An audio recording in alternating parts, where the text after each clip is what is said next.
रामायण। मैं काल हूं। अभी श्री राम के शिविर में अंगद की वापसी के बारे में विचार विमर्श चल ही रहा था कि तभी दक्षिण दिशा से उल्काओं जैसे चमकते 4 पिंड भारी गर्जना के साथ सैनिकों के शिविर में गिरे। कुछ पल के लिए तो वहां भय का वातावरण बन गया। सैनिकों को लगा कि रावण ने उन पर आक्रमण कर दिया है। पर जब श्री राम ने उन चमकते पिंडों को देखा तो उनके मुख पर मुस्कान आ गई। और इससे पहले कि वो कुछ कहते कि तभी लंकेश भ्राता विभीषण ने सारा भेद खोल दिया। आप सभी भयभीत ना हो। यह ना तो प्रक्षेपास्त्र है और ना ही लंकापति रावण द्वारा फेंके गए वज्र। ये लंकेश के मुकुट के टुकड़े हैं जो यहां गिरकर खंड खंड हो गए हैं। परंतु रक्षेश, ये इतनी दूर कैसे चले आए? ये तो अंगद के आने के बाद ही पता चलेगा। मैं आ रहा हूं प्रभु, मैं आ रहा हूं। आओ अंगद आओ, हम तुम्हारी ही प्रतीक्षा कर रहे थे। सब ठीक तो है ना अंगद? और हमारे शांति प्रस्ताव का क्या हुआ अंगद? लंकेश किसी प्रकार की संधि नहीं चाहते प्रभु। उन्हें युद्ध चाहिए, केवल युद्ध। हम जानते थे ऐसा ही होगा। अब ये बताओ कि ये रावण के मुकुट के टुकड़े यहां कैसे आए? आपकी कृपा से प्रभु। ऐसा कैसे हो सकता है? प्रभु श्री राम तो यहां है और उन्होंने कुछ किया भी नहीं। हुआ ये कि जब रावण ने मेरी बात नहीं मानी तो क्रोध में मैंने पूरी शक्ति से भूमि पर अपना पैर पटका। इससे पूरा राजभवन कांप उठा। रावण का मुकुट उसके सिर से उड़ गया और जब उसके सभासद उसे उठाने को दौड़े तब मैंने उसे उठाकर सुबेल पर्वत की ओर फेंक दिया। धन्य है युवराज अंगद, धन्य है। पर इस बात से तो रावण के दरबार में खलबली मच गई होगी। हाँ महाराज, वो तो अभी तक इस घटना से उभरे भी नहीं होंगे। आज हमें पता चला कि हमारे सैनिक कितने दुर्बल हैं। कोई एक साधारण से वानर का पैर तक नहीं हिला सका। एक और वो वनवासी राम हमारे भय से बार बार शांति प्रस्ताव भेज रहा है और दूसरी ओर हम अपना ही उपहास कर रहे हैं। महाराज लंकेश, वो अवश्य कोई मायावी वानर था। अवश्य ही उसने अपना पैर किसी माया शक्ति से भूमि पर टिका दिया था। ये तुम नहीं, तुम्हारा कुचला हुआ पौरुष बोल रहा है। सारा त्रिलोक जानता है कि मायावी शक्तियों के स्वामी राक्षस हैं। उन्हीं मायावी शक्तियों से हमने सीता का हरण किया और लंका तक ले आए। और अब उन्हीं मायावी शक्तियों से हम राम की सेना को परास्त करेंगे। भ्रम में मत जियो प्रहस्त। तुम्हारे इसी भ्रम ने हमारी लंका राख कर दी है। चिंता न करें पिताश्री, आपके पुत्र मेघनाथ के होते हुए अब कोई लंका को छू भी नहीं सकता। लंका अपराजेय थी और रहेगी। हम तुम्हारे मुख से यही सुनना चाहते थे पुत्र। इंद्रजीत मेघनाथ के होते हमें कोई नहीं परास्त कर सकता। हम अपनी बहन शूर्पणखा का प्रतिशोध लेकर रहेंगे।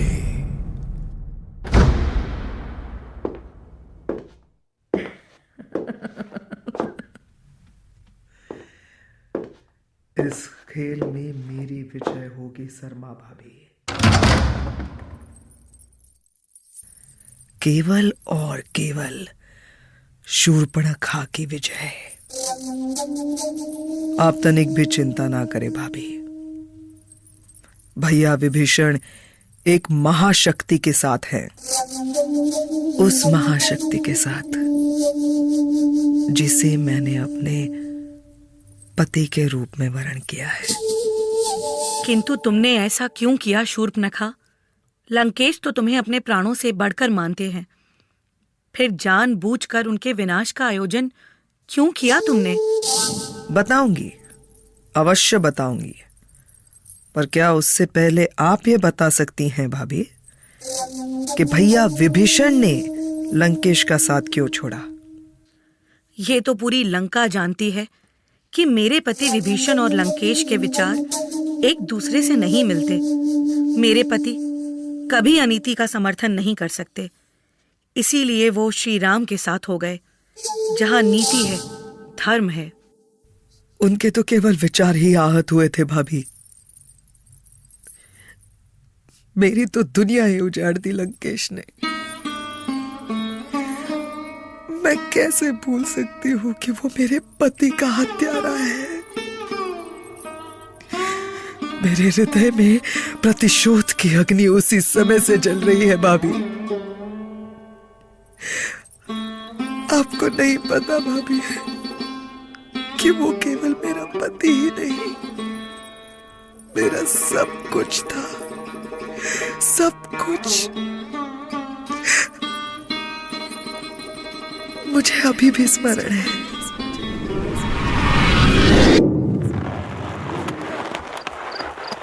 शूर्पणखा, तुम अभी तक इस वीराने में मेरी प्रतीक्षा कर रही थी। मैं जानती थी कि तुम अवश्य आओगे। और मैं नहीं आता तो?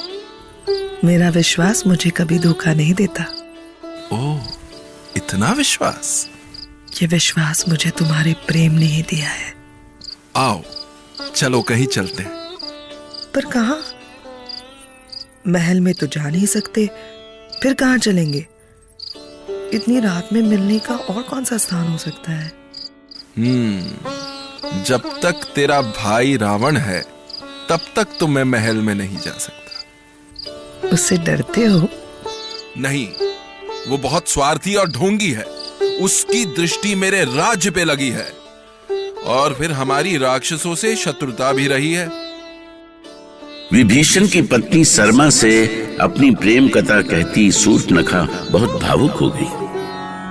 अपने प्रेमी का स्मरण करके उसकी आंखें भर आईं। सरमा को भी लगा कि लंकेश के प्रति शूर्पणखा के हृदय में बदले की भावना अनुचित नहीं है। न जाने कितनी आशाएं थीं उसे अपने लंकेश जैसे भाई से, पर लंकेश ने क्या किया। किंतु मैं अपने भाई को कैसे छोड़ सकती हूँ? तुम क्यों छोड़ोगी उसे? लेकिन ये सच है कि मैं तुम्हारे बिना जीवित नहीं रह सकती। मैं तो चाहती हूँ कि तुम डंके की चोट पर लंकेश को बता दो कि तुम मुझसे प्रेम करते हो। समय आने पे बता दूंगा। किंतु हम इस तरह छुप छुप कर कब तक मिलते रहेंगे? जब तक हमारे दिलों में एक दूसरे के लिए प्रेम है। जानते हो, मैंने भाभी मंदोदरी को सब कुछ बता दिया है। तब तो लंकेश को भी सब कुछ पता चल जाएगा।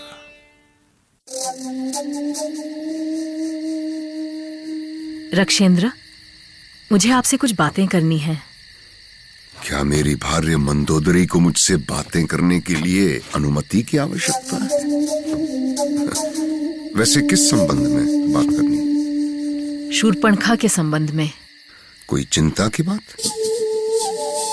चिंता नहीं, पर विचार करने की बात है। मैं उसके भावी जीवन और विवाह के संबंध में कुछ कहना चाहती हूँ। हाँ, मैं उसके विवाह के विषय में विचार ही कर रहा था, किंतु वो हम 3 भाइयों की अकेली बहन है। उसका विवाह किसी अच्छे राजकुल में होना चाहिए। लेकिन महाराज, अब आप ये अवसर चूक गए हैं। क्या? ऐसा क्या हो गया?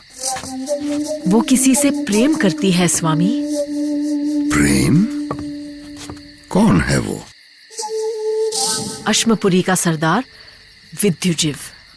वो विद्युजीव? वो शूर्पणखा से प्रतिदिन मिलता है रक्षेंद्र। दोनों एक दूसरे के लिए अपने प्राण तक दे सकते हैं। किंतु शूर्पणखा ने मुझसे अभी तक कुछ बताया क्यों नहीं? शायद इसलिए कि कहीं आप उस प्रेम में बाधा न बन जाए। यही तो भ्रम है उसका। लंकेश अपनी बहन की खुशी के लिए कुछ भी कर सकता है। तो क्या आप वो जो कर रही है उसका समर्थन करते हैं? अवश्य। इसमें समर्थन ना करने जैसा क्या है?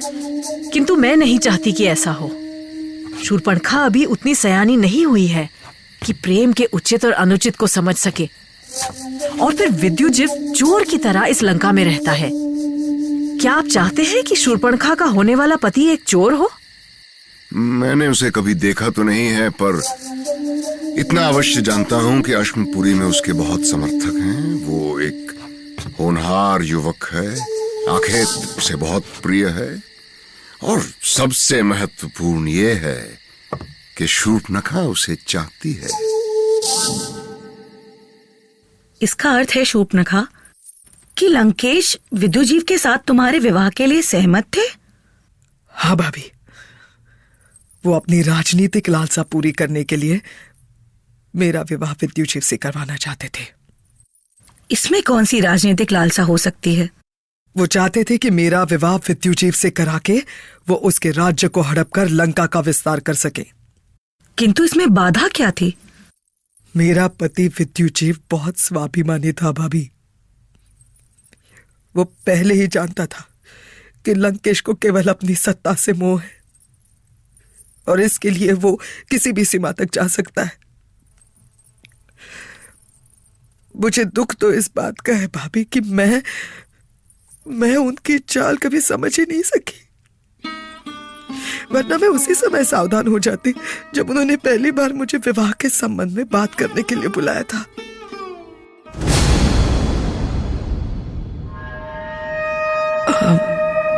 भैया, आपने मुझे याद किया?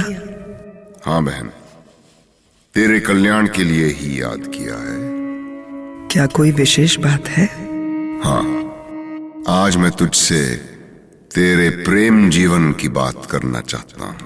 हाँ भैया, आपको?